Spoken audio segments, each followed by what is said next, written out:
Bonjour à tous, bienvenue dans un décor exceptionnel. Vous avez l'impression comme moi d'être sur la Lune? Eh bien non, on est bien sur la Côte d'Azur, à quelques kilomètres de la Méditerranée. Bienvenue dans le monde fascinant du plateau de Cossol.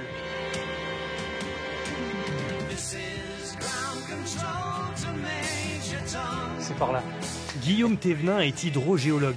Le plateau de Cossol et lui, c'est une grande histoire d'amour. On le retrouve sur le site de Calerne qui surplombe les 20 km² du plateau, là où se trouvent ce qu'on appelle ici des dolines. Alors les dolines, ce sont des dépressions topographiques. Alors elles n'ont pas été créées par l'impact d'un météore, comme sur la Lune, mais par l'effondrement d'une cavité. Au bout d'un certain moment, parfois ça s'effondre et se forme alors une dépression.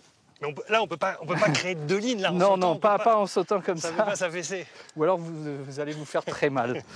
Mais c'est pas des choses qui viennent de l'espace. Et non. On casse le mythe. On casse le mythe. Le mythe, en revanche, on va le trouver au bout d'un petit chemin. Ah oui. Juste sous une barre rocheuse. Vous n'êtes pas claustrophobe? Un petit peu. Je suis. Allez, on y va.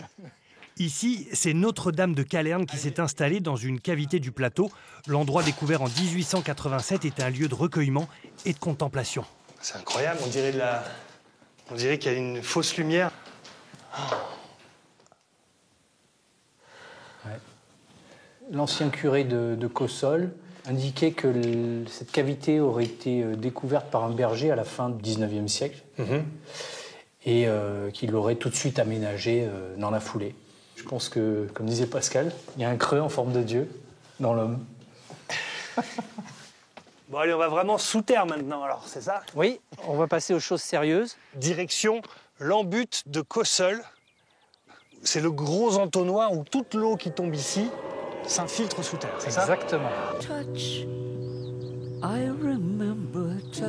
L'embute de Cossol se trouve donc au fond du plateau. Une ou deux fois par an, après de gros orages, une sorte de lac éphémère se forme autour de ce siphon naturel. 4000 litres d'eau par seconde sont alors évacués dans les profondeurs de la Terre. Et là, il y a de l'eau à plus de 5 mètres. Ah oui, plus de 5 mètres à l'endroit où on est, on a de l'eau. Il y a le lac. Je crois que j'avais calculé 7 mètres au maximum avec l'eau.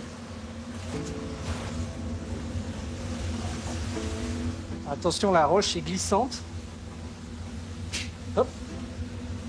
Donc on sait que l'eau qui s'infiltre à l'embute de Cossol, elle ressort plusieurs kilomètres plus loin, dans la vallée du Loup, au niveau des sources de Bramafond.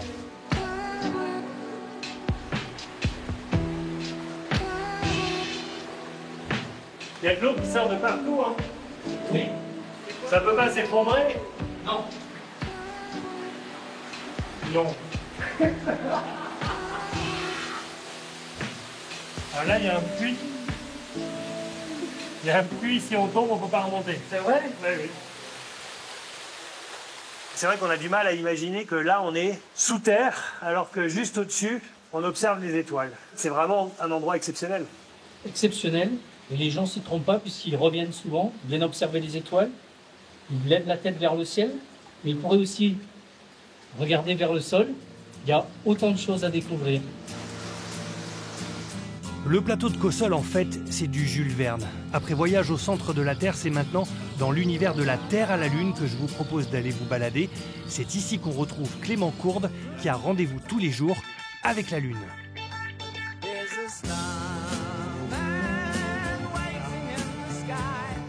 Donc voilà le télescope MEO, pour métrologie optique.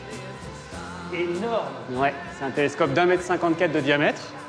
Un télescope qui tire tous les jours un signal laser vers la Lune pour mesurer sa distance avec la Terre.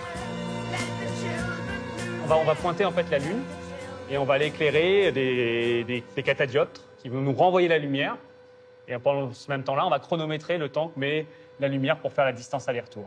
Et comme ça, on a la distance. 2 secondes 40 seulement pour faire l'aller-retour et un résultat qui permet de montrer que la Lune s'éloigne de la Terre de 3 cm chaque année. Des stations comme ça, il en existe 4 dans le monde et celle-ci est tout simplement la plus importante. Où que l'on soit sur le plateau de Cossol, l'endroit est un lieu idéal pour faire rêver les grands enfants qui ne savent plus eux-mêmes où ils se trouvent. Vous n'avez pas l'impression d'être sur la Lune?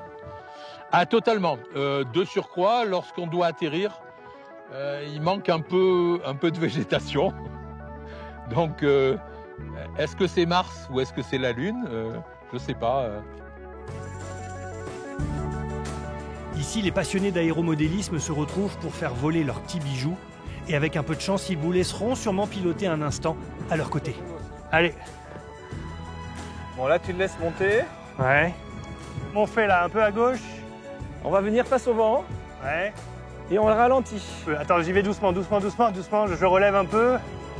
Je relève un peu. Et là, je pose. Hey, Bravo, franchement, super. c'est pas si difficile, hein. C'est moi qui ai fait l'atterrissage, mais bon, il était tellement content. Super.